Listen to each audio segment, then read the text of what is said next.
महोदय, मला आपल्या अनुमतीने सभागृहाला आणि सन्मान्य सदस्य महोदयांना या ठिकाणी माहिती द्यायची आहे की एकंदर जे काही लाडकी बहीण योजनेचे रजिस्ट्रेशन फॉर्म्स जे आलेले होते ते साधारणपणे 2,63,83,589 इतके फॉर्म्स होते आणि यापैकी साधारणपणे 2,43,82,936 इतके फॉर्म्स हे विभागाने ग्राह्य धरले। ज्या आकडेवारीचा 26 लाखाचा आपण उल्लेख केला ती क्रॉस व्हेरिफिकेशनसाठी माहिती व तंत्रज्ञान विभागाकडून ज्या आकड्यांचा आपण उल्लेख केला ती आमच्याकडे विभागाकडे प्राप्त झालेली होती। साधारणपणे महिला व बालविकास विभाग म्हणून आणि सर्वच सन्मान्य समोर बसलेले वरिष्ठ सदस्य आहेत, अनेक वर्ष त्यांनी सुद्धा मंत्रिमंडळामध्ये वेगवेगळ्या खात्यांमध्ये काम केलेलं आहे। एखादा विभाग ज्या वेळेला एखादी योजना आणतो त्यावेळेला दुसऱ्या विभागाच्या डेटाचा त्यांच्याकडे ॲक्सेस नसतो, तो आपल्याला त्या विभागाकडून मागवायला लागतो। उदाहरणार्थ मुख्यमंत्री लाडकी बहीण योजना ही महिला व बालविकास विभागाकडून राबवली जाते। नमो शेतकरी योजनेचे जे लाभार्थी आहेत यांचा लाभाचा डेटा जो आहे तो कृषी विभागाकडे असतो, तो आम्हाला साधारणपणे जानेवारी महिन्यामध्ये प्राप्त झाला आणि त्याच्यात आम्हाला लक्षात आलं की नमो शेतकरी आणि लाडकी बहीण योजनेचे काही कॉमन लाभार्थी आहेत, मग त्याच्यामध्ये त्यांना 1000 नमो शेतकरीचा लाभ मिळतो आणि वर्षे 500 जे आहेत ते लाडकी बहीण योजनेतनं मिळतात। तसंच माहिती व तंत्रज्ञान विभाग असेल, शालेय शिक्षण विभाग असेल, अन्न व नागरी पुरवठा विभाग असेल, अशा वेगवेगळ्या विभागांकडे या संदर्भातली माहिती महिला व बालविकास विभागानेच मागितलेली होती। त्यानुसार माहिती व तंत्रज्ञान विभागाने साधारणपणे 26 लाखाचा डेटा दिला जो आपण या ठिकाणी आत्ता सभागृहासमोर मांडला। या डेटाचा आम्ही पूर्णपणाने क्रॉस व्हेरिफिकेशन केलं। क्रॉस व्हेरिफिकेशन करत असताना साधारणपणे त्या 26 लाखापैकी 4 लाखापर्यंतच डेटा असा होता की ज्याला रिवाइज स्क्रुटिनीची गरज होती। बाकी सगळे जे होते हे पात्र लाभार्थी होते, त्यामुळे त्यांना त्या पद्धतीने लाभ सुरू आहे।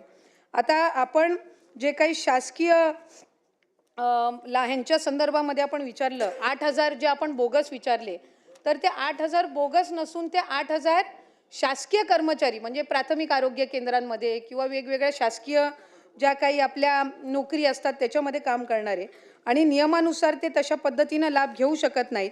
म्हणून या संदर्भातलं आम्ही सगळ्या जिल्हाधिकाऱ्यांना एक पत्र लिहिलं आणि त्याच्या रिकव्हरीचं काम त्यांच्याकडून साधारणपणे गेल्या 5-6 महिन्यापासून सुरू आहे।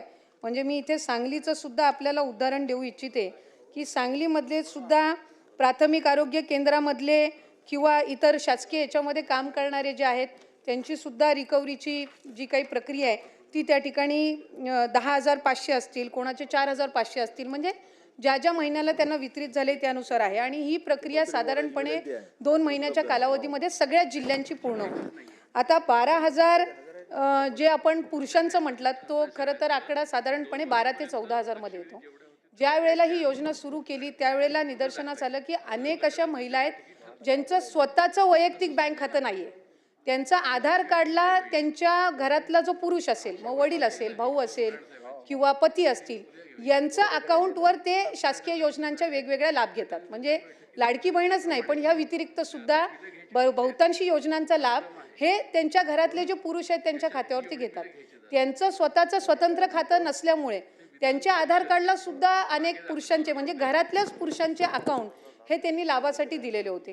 त्यामुळे त्या संदर्भातलं सुद्धा क्रॉस व्हेरिफिकेशन हे आम्ही साधारणपणे केलं आणि त्याच्यामध्ये कुठलीही पात्र महिला लाभापासून वंचित राहता कामा नये या दृष्टिकोनातून ही पावलं उचलत असताना ती 12-13 हजार एकदम आपण वगळून जर त्याच्यातल्या खरंच लाभार्थी आहेत पण त्यांची बँकचं खातं नाही म्हणून घरातल्या पुरुषाचं त्यांनी खातं दिलेलं आहे, यामुळे ते लाभापासून वंचित राहता कामा नये म्हणून त्या संदर्भातली आम्ही क्रॉस व्हेरिफिकेशनची जी प्रोसिजर आहे ही त्या ठिकाणी गेल्या 3-4 महिन्यापासून राबवली।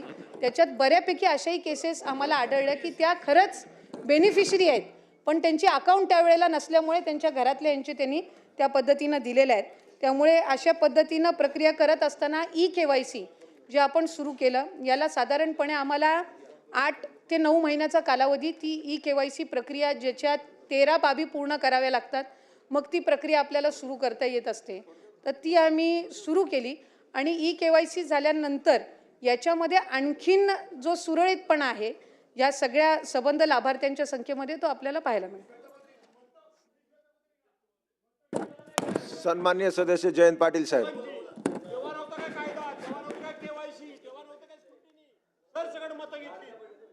अध्यक्ष महोदय, मंत्री महोदयांच्या उत्तरातच कबुली जबाब आहे. विधानसभेच्या निवडणुकीच्या आधी ज्या घोषणा केल्या त्यामध्ये दुसरा कोणताही लाभ घेतलेला नसला पाहिजे अशी कंडिशन होती का? मग होती तर ज्यांनी असा लाभ घेतला ते अधिक दोषी ठरतात आणि ते दोषी ठरत असतील तर त्यांचे पैसे परत घेण्यापुरतं हे मर्यादित प्रकरण राहणार नाही. तर त्यांना अशी सिच्युएशन असताना मी दुसरीकडून लाभ 500 रुपयाचा घेतोय आणि तरी मी तुमच्याकडून 1500 मागितले आणि ती कंडिशन असेल तर त्या सगळ्यांच्यावर तुम्ही गुन्हे दाखल करणार काय? असं व्हेरिफिकेशन न करणाऱ्या अधिकाऱ्यांच्यावर तुम्ही गुन्हे दाखल करणार काय? आणि तिसरं म्हणजे सन्माननीय एकनाथ शिंदे साहेबांनी काल परवा पेपरला मी काल वाचलं की लाडकी सून योजना चालू करायचं ठरवलेलं आहे. बरोबर आहे ना? लाडकी सून, सुरक्षित सून, सॉरी मी लाडकी, आता लाडकं काय इलेक्शन असल्यामुळे लाडकं काय करायची गरज नाही, तर सुरक्षित सून अशा योजनेचा समावेश. बरोबर आहे, मी पाठिंबा आहे तुम्हाला माझा कायम पाठिंबा आहे, प्रॉब्लेमच नाही. त्यामुळं अशी नवी योजना करण्याच्या आधी अशा कंडिशन्स करा. पण पहिला प्रश्न माझा जो आहे की ज्यांनी असा चुकीचे फायदे घेतले, पुरुषांची नावं देऊन, तुम्ही आता काय म्हणताय केवायसी करतोय, केवायसी त्यांना अप्रूव्ह करण्याच्या आधीच तुम्ही करायला पाहिजे होतं. केवायसी आत्ता करायला लागला म्हणजे का? तर तुम्हाला योजना जड जायला लागली, तुम्हाला ही योजना कमी करायची आहे, तुम्हाला खर्च कमी करायचा आहे, त्यामुळे तुम्ही हुडकायला लागला की कुणी डुप्लिकेशन झाले, कुणी ज्यादा बेनिफिट घेतले आहेत, कसे करायला लागले. तुम्हाला हे ज्या कंडिशन्स आहेत त्या नंतर आठवलेल्या आहेत, हे मुक्तपणाने आता मान्य करा आणि आपण आता नक्की कोणतं धोरण स्वीकारणार आहात आणि या सर्वांवर तुम्ही गुन्हे दाखल करणार का याचं उत्तर द्या.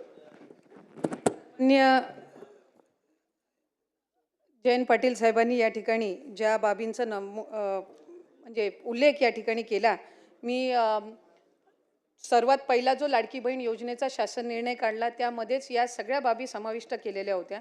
आणि साधारणपणे मी आपल्याला पुन्हा एकदा सभागृहाला माहिती देऊ इच्छिते की टोटल रजिस्ट्रेशन जे आलेलं होतं ते 2,63,83,000 होतं.